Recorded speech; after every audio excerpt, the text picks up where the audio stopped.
அனைவருக்கும் வணக்கம். சென்னை ஆலந்தூரை சார்ந்த தாவேக்காவோட பகுதி செயலாளர் வேம்புலி என்பவர் அதே பகுதியை சார்ந்த ஒரு தனியாக வசித்து வந்த பெண்ணிற்கு பாலியல் தொல்லை கொடுத்தார் என்ற புகார் அடிப்படையில் சென்னை மவுண்ட் காவல் நிலையத்தில் அவர் மேல ஒரு புகார் வாங்கப்பட்டு வழக்கு பதிவு செய்யப்பட்டிருக்கிறது.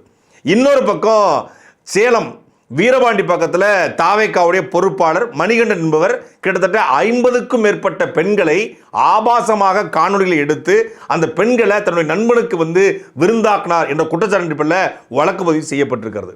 இன்னொரு பக்கம் சிங்கப்பெண் சிறப்பு அதிரடிப்படை என்று தமிழக முதலமைச்சர் விஜய் அவர்கள் தொடங்கி வச்ச 2 நாட்கள்ல தனி மனித ஒழுக்கம்தான் ஒரு சமூகத்தை மாற்ற முடியும் என்று சொல்லி 2 நாட்கள்ல தாவேக்காவை சார்ந்த பொறுப்பாளர்களே பெண்களுக்கு எதிரான குற்றங்களை ஈடுபட்டிருக்காங்களே.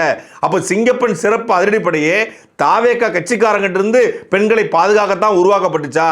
சிங்கப்பெண் அதிரடிப்படைய முதல் கைதே தாவேக்கா கட்சிக்காரன் தானா அப்படிங்கிற கேள்வி எழுந்திருக்குது. இது குறித்து தான் இந்த காணொளி நம்ம தெளிவா பார்க்க போறோம். நீதி வழங்கும் போது அண்ணன் தம்பி சொந்தம் பந்தம் பணக்கார ஏழை எதையுமே பார்க்க கூடாதுடா, நாயத்தை மட்டும் தான் சொல்லணும்.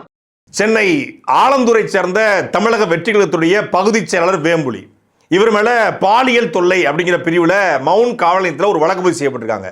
தாவேக்காவோட பகுதி செயலாளர் ஒரு பொய் வழக்கா இருக்க வாய்ப்பு கிடையாது. ஆளுங்கட்சி அவங்க பொய் வழக்க போட வாய்ப்பு இல்லை. அப்போ விசாரிச்சு பார்க்கும்போது அந்த ஆலந்தூர் பகுதியில் ஒரு உடற்பயிற்சி கூடத்தில் வேலை செய்யக்கூடிய ஒரு பெண், அவங்க கணவன் கிடையாது, அதனுடைய பிள்ளையோடு சிங்கிள் பேரண்டாக அதே பகுதியில் வசித்து வராங்க. ஒரு உடற்பயிற்சி கூடத்தில் மேலாளராக அவங்க பணி செய்கிறாங்க. இவன் எப்படியோ அந்த உடற்பயிற்சி கூடத்துக்கு போய் யார்கிட்டையோ அந்த நம்பரை வாங்கிட்டு சிங்கிள் பேரண்ட் அப்படின்னு தெரிஞ்ச உடனே என்ன பண்ணுறான், தொடர்ச்சியாக இரவு நேரங்களில் ஆபாசமாக அந்த பெண்ணுக்கு செய்தி இருப்பது அன்னோன் நம்பர்லேருந்து வருது அப்படின்னு அவங்க டெலிட் பண்ணி விட்டுருக்காங்க, கண்டுக்கலை. அப்போ அவங்க ஒரு கட்டத்தில் என்ன பண்ணுறான், அந்த பெண் எங்கே இருக்காங்க அப்படிங்கிறத ஐடென்டிஃபை பண்ணிடுறான். ஐடென்டிஃபை பண்ணி நேற்றைக்கு முதல் நாள் இரவு 10ஆம் தேதிக்கு 9ஆம் தேதி இரவு நேராக அந்த பொண்ணோட வீட்டுக்கே போயிடுறான். வீட்டுக்கே போய், ஏன்னா ஆட்சி நம்ம ஆட்சி, நம்மளை யாரு கேட்பா, நம்ம பகுதி செயலாளர், நமக்கு எம்எல்ஏ அமைச்சர் எல்லாரும் நல்ல பழக்கம் அப்படிங்கிற திமிரில் நம்மளை யார் என்ன பண்ணிடுவா அப்படிங்கிற கொழுப்பில் அந்த வெறியில் நேராக அந்த பெண்ணோட வீட்டுக்கு போய் அந்த பெண்ணிடம் தவறாக நடந்து கொள்ள முயற்சி பண்ணுறான், பாலியல் தொல்லை கொடுக்குறான். அந்த பொண்ணு கூச்சலிட்ட பிறகு அக்கம் பக்கத்தில் அவங்களாம் ஓடி தடுத்து அதுக்கப்புறம் ஓடி போயிடுறான். நேரடியாக மவுண்ட் காவல் நிலையத்தில் அந்த பெண் போய் புகார் அளிக்கிறாங்க. அந்த ஆபாச சேட்டுகள், அவனுடைய வாட்ஸ்அப் உரையாடல்கள் எல்லாத்தையுமே கொண்டு, அவன் ஆபாசமாக அனுப்பின செய்திகள் எல்லாத்தையுமே கொண்டு போய் எடுத்து கொடுக்குறாங்க. அப்புறம் சிசிடிவி ஃபுட்டேஜ் எல்லாமே அவன் வீட்டுக்கு வந்தது எல்லாமே பதிவாயிருக்கு, எல்லாத்தையும் எடுத்து கொண்டு கொடுக்குறாங்க. காவல்துறை வழக்கு பதிவு செய்யப்படுது. ஆனால் வழக்கு பதிவு செஞ்சு கிட்டத்தட்ட 2 நாளாவது இன்னைக்கு வரைக்கும் அவனை பிடிக்கலை. உடனடியாக தமிழக வெற்றி கழகம் தவறு செய்பவனுக்கு எப்படியெல்லாம் எந்த முட்டு கொடுக்குறதுனா நேரடியாக முட்டு கொடுக்க முடியாது. இது திமுக தான் காரணங்க, நாம் தமிழர் தான் காரணம், அதிமுக காரணங்க அப்படின்னு சொல்ல முடியுமா? இப்போ பவர் கட்டு ஃபீஸரில் பிடிங்கிட்டு போயிட்டாங்க திமுக காரணம்னு சொல்லி முட்டு கொடுத்துடலாம், ஏதோ ஒரு வகையில் முட்டு கொடுத்துடலாம். ஆனால் இதுக்கு அந்த பொண்ணு வீட்டுக்கு போய் வேம்புலியை கொண்டு போய் விட்டது திமுக காரணா? அந்த பொண்ணுகிட்ட ஆபாச சேட் அனுப்பு அப்படின்னு சொல்லி திமுக காரணா இல்லை திமுக கட்சி அப்படின்னு கேள்வி வந்துடும். ஆனால் சொல்ல முடியாதுல்ல. அதனால் என்ன பண்ணிட்டாங்கன்னா, கட்சி விட்டு நிற்க விடு அப்படின்னு சொல்லி ஈசிஆர் சரவணன் தான் அவருக்கு இன்சார்ஜ், சட்டமன்ற உறுப்பினர், சோழிங்கநல்லூர் சட்டமன்ற உறுப்பினர். அவர் தன்னுடைய கடமை செஞ்சிருன்னு சொல்லி கட்சி விட்டு நிற்கிறார். இதே ஈசிஆர் சரவனுடைய அல்லக்கை போல, அவருடைய எடுபடி போல இருந்தவன் தான் இந்த வேம்புலி. விஜய் அவர்களோட புகைப்படம் எடுத்திருக்கான். கட்சியில் மக்கள் இயக்கமாக மக்கள் மன்றமா ரசிகர் மன்றத்திலிருந்து தொடர்ச்சியாக கிட்டத்தட்ட ஒரு 15 ஆண்டுகளாக விஜய் அவர்களோட பயணிக்கக்கூடிய ஆள். அப்போ இவனுக்கு சட்டமன்ற உறுப்பினரோடு இருக்கிறான், கட்சியில் இருக்கக்கூடிய முக்கியமான பொறுப்பாளர் எல்லாம் தெரிஞ்சிருந்தும் ஒரு பெண் வீட்டுக்கு போய் பாலியல் தொல்லை கொடுக்குறான் அப்படின்னா அவனுக்கு எவ்வளவு திமிர் இருந்திருக்கணும். இப்படிங்க சமூகத்தில் அறியப்படாத ஒருத்தங்க, அவன் இவனும் தெரியாதுங்க பண்ணிட்டான பரவாயில்ல, தெரிஞ்ச ஒருத்தன், முக்கியமான பொறுப்புகளுக்கு ஒருத்தன், அவன் நாளைக்கு பகுதியில் நாளைக்கு மேபி அவன் கவுன்சிலராகவோ நாளைக்கு அவன் சென்னையோட சேர்மனாக கூட மேயராக கூட வந்திருக்க வாய்ப்பு இருக்குது. விட்டுருந்தா அவன் சென்னை துணை மேயராகவோ மேயராக கூட வந்திருப்பான். அந்த அளவுக்கு என்ன நாளைக்கு தமிழக வெற்றி கழகத்தில் அவன் அந்த அளவுக்கு ஒரு குவாலிட்டியான நபர்கள் தானே எடுத்து வைக்கிறாங்க. அப்போ அப்படிப்பட்ட ஒரு ஆள் அவன் தப்பு பண்ணிடுறான், புகார் அளிக்கிறாங்க, எஃப்ஐஆரும் போட்டுறாங்க, காவல்துறை தன் கடமையை சரியாக செஞ்சிருது. ஆனால் 2 நாளாச்சு அவனை பிடிக்க. நான் கேட்குறேன், ஒரு சாதாரண மீன் போட்டால் கூட ஸ்காட்லாந்து யார்டு போல கண்ணுக்குள் விளக்கணையை போட்டுக்கொண்டு தேடக்கூடிய காவல்துறை இன்றைக்கு சம்பவம் நடந்து புகார் அளிக்கப்பட்டு எஃப்ஐஆர் போடப்பட்டு 2 நாளாச்சு, ஏன் இன்னும் கைது பண்ணல?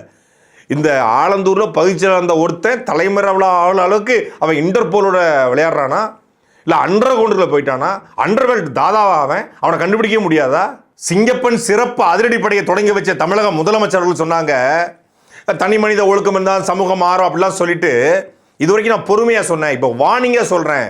பெண்களுக்கு எதிரான குற்றங்கள் இருந்தால் கடுமையான தண்டனைகளை நம் தமிழ்நாடு காவல்துறை பெற்றுத்தரும். உடனடியாக எஃப்ஐஆர்கள் போடப்பட்டு உடனடியாக சார்ஜ் ஷீட் போடப்பட்டு அவங்களோட தண்டனையை அதிகபட்ச தண்டனையை வாங்கி தருவோம்னாரு. அதிகபட்ச தண்டனையை வாங்கி தரது அப்புறம், குற்றப்பத்திரிகை தாக்கல் பண்ணுறதுலாம் அப்புறம், முதல்ல குற்றம் சாட்டப்பட்ட எஃப்ஐஆர் போடப்பட்ட குற்றவாளியை விரைந்து பிடிக்குமா இந்த சிங்கப்பன் அதிரடிப்படை? 2 நாள் ஆச்சு. அந்த பொண்ணுக்கான குற்றவாளி ஆதாரத்தோடு இருக்காங்க. வாட்ஸ்அப்பில் அனுப்பின ஆபாச செய்தி இருக்குது, வீட்டுக்கு வந்து போனது இருக்குது, கையும் களவுமாக சிசிடிவி ஃபுட்டேஜ் இருக்குது, எல்லாம் இருக்குது, வழக்கு பதிவு செய்யப்பட்டிருக்கிறது. அப்புறம் ஏன் 2 நாளா? அப்போ சிங்கப்பன் சிறப்பு அதிரடிப்படை எதற்காக? இன்னொரு பக்கம் இது இங்கே ஒரு கொடுமை அப்படின்னா அதுக்கு சற்றும் குறைவில்லாத அதை விட 10 மடங்கு மேலான கொடுமை எல்லாம் பொள்ளாச்சி பாலியல் வன்கொடுமையை நம்ம கேள்விப்பட்டோம். அதை விட இந்த வழக்கு பெருசாக மாறும். பொள்ளாச்சியில் வேலைக்கு போன பெண்களை தங்களுடைய தேவைகளுக்காக பயன்படுத்தி கொண்டு ஆபாசமாக வீடியோ எடுத்து தன் நண்பர்களுக்கும் தன்னுடைய சகாக்களுக்கும் பகிர்ந்தானுங்க. அடித்து துன்புறுத்தி அண்ணா அடிக்காதீங்கண்ணா அப்படிங்கிற அந்த காணொலி ஒட்டுமொத்த தமிழ்நாட்டுடைய மனசாட்சியக்கூடிய ஒவ்வொருத்தரையும் உலுக்கி போட்டுச்சு. சொல்லப்போனால் அன்னைக்கு அதிமுக மிகப்பெரிய அவப்பெறை வாங்கி கொடுத்ததே பொள்ளாச்சி சம்பவம் தான். சரியா அதிமுக நடந்துகள் அப்படிங்கிற குற்றச்சாட்டு சம்பந்தப்பட்டவங்க அதிமுக. இங்கே அதே போல 50க்கும் மேற்பட்ட பெண்கள், இப்போ ஒரு பொண்ணு ஆடியோ போட்டிருக்கு, 50க்கும் மேற்பட்ட பெண்களை அந்த பெண்களுடைய வறுமையை குறிவைத்து அழைத்து ஆபாசமாக அந்த பெண்களை கார் வீடியோ எடுத்து அதை தன் நண்பர்களுக்கு பகிர்ந்து பணம் சம்பாதிச்சுக்கான் ஒருத்தன். இதை வச்சு ஒரு பாலியல் தொழில் போல அந்த பெண்களை பாலியல் தொழிலுக்கு தள்ளியிருக்கிறான், வம்படியாக தள்ளியிருக்கிறான் அப்படிங்கிற குற்றச்சாட்டு சேலம் வீரபாண்டியை சார்ந்த தாவேக்காவோட பொறுப்பாளர் மணிகண்டன் மீது வந்திருக்குது. மனுஷங்களா நீங்களாம்? ஆலந்தூரில் என்ன வேலையை பார்த்தானோ அதே வேலையைத்தான் அங்கே சேலம் மணிகண்டனும் பார்த்துக்கிறான். அங்கே ஒரு கணவனை இழந்த பெண்ணு, கணவன் கைவிட்டு போயிட்டாரு, தனியாக உட்காந்து அழுதுகிட்டு இருந்திருக்கு ஒரு நாள் ஏதோ பேருந்து நிலையத்தில். அப்போ இவன் போய் ஆறுதலாக பேசுகிற மாதிரி, எதுக்குமா அழுதுகிட்டு இருக்கீங்க, ஒன்றும் கவலைப்படாதீங்க தெரிஞ்ச அப்படின்னு சொல்லி பேசியிருக்கா. அப்போ அவங்க பிரச்சனை கடன் இருக்குது அது இருக்குன்னு பேசியிருப்பாங்க போல இருக்குது. உடனே எனக்கு தெரிஞ்ச ஃபைனான்ஸாக இருக்காங்க, நான் அவங்களுக்கு சப்போர்ட் பண்ணுறேன் அப்படின்னு சொல்லி பேசி அவனும் வீட்டுக்கு அனுப்பிச்சிட்றான். அப்புறம் நம்பரை வாங்கிக்கிட்டு வீட்டுக்கு போயிட்டீங்களா அப்படின்னு பேச வைக்க கொஞ்சம் 2 பேருக்கும் பழக்கம் ஏற்பட்டது. இது தன்னுடைய தேவைக்கு பயன்படுத்த மட்டும் இல்லாமல் தொடர்ச்சியாக அவங்கள தன் தேவைக்கு பயன்படுத்திக்கிறான். ஒரு நேரத்தில் என்ன, ஒரு 2 பேரும் அறையில் இருக்கும் பொழுது அப்படி அலைபேசி திறந்துருந்துருக்கு. அலைபேசி எடுத்து பார்த்தா கிட்டத்தட்ட ஆயிரக்கணக்கான காணொலிகள், இது ஆபாசமான பெண்களை வீடியோ எடுத்த காணொலியில் வச்சுருந்துருக்கான். அப்போ இந்த பொண்ணுகிட்ட வீடியோ காலில் பேசின வீடியோவையும் எடுத்து வச்சுருக்கான். அப்போ அதை பார்த்தோன்னே அதிர்ச்சியாகி அந்த வீடியோவை டெலிட் பண்ணிவிட்டு சில காணொலியில் மட்டும் அவங்க தெரிஞ்ச நண்பர்களுக்கு அனுப்பிச்சதாக சொல்கிறாங்க. அனுப்பிச்சிட்டு பயந்து அங்கேருந்து அவருடைய நம்பரை பிளாக் பண்ணி போட்டிருக்காங்க. திருப்பியும் தொடர்ச்சியாக ஃபோன் பண்ணி என் நம்பரை பிளாக் பண்ணணும் பரவாயில்ல, என் கூட வரலான்னு பரவாயில்ல, என் நண்பர்கள் இருக்காங்க, அவங்க உங்களை பார்த்துக்குவாங்க, அவங்க கூட்ட போங்க அப்படின்னு இருக்காங்க. அவன் நண்பர்கள் யார்? தாவேக்கா கட்சிக்காரனா, தாவேக்கா நிர்வாகியா, இல்லை வேற யாருமா? இப்போ இந்த மாதிரி இவனுக்கான தைரியம் யார் கொடுக்குறாங்க? இன்னும் ஒரு மளிகை கடை வச்சுக்கிட்டு நூற்றுக்கணக்கான பெண்களுடைய வாழ்க்கையில் விளையாடியதாக இந்த பெண் சொல்கிறாங்க.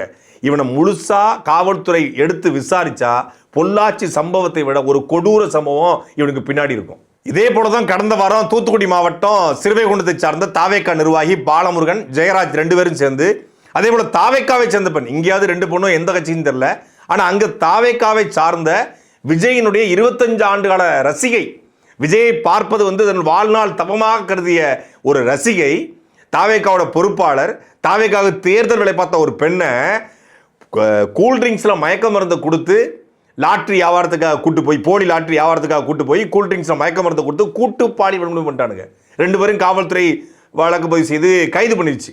ஆனால் அந்த பெண் இது உன்னுடைய ஆளு யார்? தூத்துக்குடி மாவட்டம் சிறுவைகுண்டம் சட்டமன்ற உறுப்பினர் எம்எல்ஏ சரவணனுடைய ஆட்கள் அப்படின்னு சொல்லி இந்த மாதிரி பண்ணிட்டாங்கன்னு சொல்லி அந்த சரவணன்ட்ட பேசியதற்கு விஜயநட்ட சொல்லி புசியானதை சொல்லி நான் உனக்கு வேலை வாங்கி தர்றேன், இதை கண்டுக்காத என்று அந்த எம்எல்ஏ சொன்னதாக அந்த பெண்ணே பத்திரிகையாளர் சந்திச்சு புகார் அளிக்குது. இதை எடுத்து நம்ம பேசுனதுக்கு என் மீது அவதூறு பரப்புறாரு சாட்டை துறைமுறைன்னு சொல்லி அந்த எம்எல்ஏ சரவண சிறுவைகுண்டத்தில் போய் புகார் கொடுத்துருக்காப்ல. நான் என்ன சொன்னேன், இந்த எம்எல்ஏ சரவண லாட்டரி சீட்டு விற்கிறாரா இல்லையா? விற்கலையா? நீங்கள் விற்கவே இல்லையா? அன்னை லாட்டரிங்கிற பேரில் லாட்டரி சீட்டு விற்கலை. ஒரு நாளைக்கு 50,000 1 லட்ச ரூபா வரைக்கும் லாட்டரி சீட்டு மூலமாக இந்த எம்எல்ஏ சரவணன் சம்பாதிக்கிறாரு. கேரளா லாட்டரியை தமிழ்நாட்டில் கொண்டு வந்து குறிப்பாக திருநெல்வேலி, இந்த தூத்துக்குடி, ஏரல், சிறுவைகுண்டம் இந்த பகுதியில் போலி லாட்டரிகளை வாட்ஸ்அப் குழுக்கள் கிட்டத்தட்ட 100க்கும் மேற்பட்ட வாட்ஸ்அப் குரூப்புகளை உருவாக்கி லாட்டரி வியாபாரம் பார்க்குறாரு. அதே போல் இந்த பெண்ணையும், அதாவது அந்த பகுதியில் கூடிய கொஞ்சம் கஷ்டப்பட்ட பெண்களை, பீடி சுத்துற பெண்கள், கஷ்டப்பட்ட பெண்கள், நடுத்தர பெண்களை தேர்ந்தெடுக்கிறது. அந்த பெண்கள்கிட்ட ஆதார் கார்டு, பேன் கார்டு இதெல்லாம் வாங்கிக்கிட்டு ஒரு கரண்ட் அக்கௌண்ட், வங்கி கணக்கை வந்து கரண்ட் அக்கௌண்ட்டில் தொடங்கி அந்த அக்கௌண்ட்டை விலைக்கு வாங்கிக்கிறது. எவ்வளோ பெரிய சீட்டிங் இது, எவ்வளோ பெரிய ஏமாற்று இது. இந்த எம்எல்ஏ சரவணனை காவல்துறை எடுத்து விசாரித்தால் இவன் எவ்வளவு பெரிய ஃபோர்ஜரி என்பது தெரியும் என்று அந்த பெண் குற்றம் சாட்டுறாங்க. இதை பேசினா புகார் அளித்து என் மீது அவதூறு பரப்புறாரு அப்படின்னு என் மீது வழக்கு போட சொல்லி புகார் அளிச்சுக்கார் எம்எல்ஏ சரவணன். சிங்கப்பெண் சிறப்பு அதிரடிப்படை இந்த எம்எல்ஏ சரவணனை விசாரிக்குமா என்று இன்னைக்கு எதிர்க்கட்சித் தலைவர் எடப்பாடி பழனிசாமி அவர்கள், எதிர்க்கட்சித் தலைவர் உதயநிதி ஸ்டாலின் அவர்கள், அண்ணாமலை அவர்கள் எல்லோரும் கேள்வி கேட்டிருக்காங்க. நாம் தமிழ்ச்சி கேள்வி கேட்டிருக்கு. நாம் தமிழ்ச்சியுடைய மாநில இளைஞர் பாச பொறுப்பாளர் தம் இடுமானம் கார்த்திக் இது குறித்து தொடர்ச்சியாக தன் கண்டனத்தை பதிவு பண்ணியிருக்காரு. எல்லோரும் கேள்வி கேட்குறாங்க. ஏன் எம்எல்ஏ சரவணனை மீது நீங்கள் விசாரணை அமைக்க தயங்குறீங்க? பாலியல் வன்கொடுமை செய்த பாலமுருகன், ஜெயராஜ் 2 பேரும் கைது பண்ணியாச்சு, சரி. ஆனால் அந்த பெண் பாதிக்கப்பட்ட அந்த பெண் சொல்கிறாங்க எம்எல்ஏ சரவணன் அவர் வந்து பாலியல் ரீதியாக துன்புறுத்தலை, அதில் மாற்றுக்கிறது இல்லை. இவங்களை இந்த 2 பேரையும் தற்காத்தாரு. இந்த 2 பேரும் அவருடைய வீட்டில் வச்சு தான் அரெஸ்ட் ஆகியிருக்காங்க. இந்த குற்றவாளிகளுக்கு பாதுகாப்பு கொடுத்துருக்காரு. பாதிக்கப்பட்ட பெண்ணை மிரட்டுகிறார். நீ வந்து என்னை பற்றி பேசக்கூடாது, சரவணனை பற்றி பேசக்கூடாது என்று மிரட்டுறாரு அன்று அந்த பாதிக்கப்பட்ட பெண்ணே சொல்லுது. அது சிஎம் செல்லுக்கு சொல்லியிருக்கு, ப்ரெஸ் மீட் கொடுத்துருக்காங்க. விஜய் அவர்களை சந்தித்து நான் வந்து என்னுடைய குறைகளை சொல்லணும்னு நினைக்கிறேன்னு சொல்கிறாங்க. சந்திக்க வாய்ப்பு கிடையாது.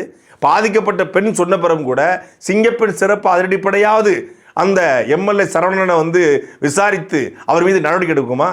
ஏதோ தாவேக்கால ஒரு 3ஆம் கட்ட 4ஆம் கட்ட தாவேக்கா நிர்வாகி ஆலந்தூர் பகுதி செயலாளர் வேம்புலி இந்த மாதிரி பாலியல் வன்கொடுமையில் ஈடுபட்டார், பெண்களை இழிவுபடுத்திட்டாரு. அதே போல் வந்து இங்கே சேலம் வீரபாண்டியில் 50க்கும் மேற்பட்ட பெண்களை ஆபாச வீடியோ எடுத்து ஒருத்தன் வந்து இதையே தொழிலாக பண்ணிக்கிட்டு இருக்கான். அப்படி தான் நம்ம பார்க்குறோம். தாவேக்காவுடைய முக்கியமான ஒரு நிர்வாகி, தென் மாவட்டத்தை சார்ந்த ஒரு மிக முக்கியமான நிர்வாகி, அந்த நிர்வாகி குறித்த செய்தி வெளிவந்தால் தாவேக்கா கட்சிக்காரனே அதிர்ந்து போவான். அவ்வளவு மோசமான போலீஸ் ஸ்டோரின்னு சொல்லி போலீஸினுடைய அந்த புத்தகம் ஒன்று இருக்கும், காவல்துறை சம்பந்தமான நியூஸ் வரும், போலீஸ் நியூஸு. அந்த செய்தியில் இடம் பிடித்த ஒரு நிர்வாகியை ஒரு ஆளை தாவேக்கா பொறுப்பு கொடுத்து அழகுபடுத்தி வச்சிருக்கு. அதை கொடுத்த டேட்டாக்கள்லாம் வெளியே வரும். இதை சொன்னால் என்ன சொல்லுவாங்கன்னா அவதூறு பரப்புறான்பாங்க. அதிர வைக்கக்கூடிய சம்பவம் காத்திருக்கு. சாட்டை எடுத்து நாட்டை திருத்து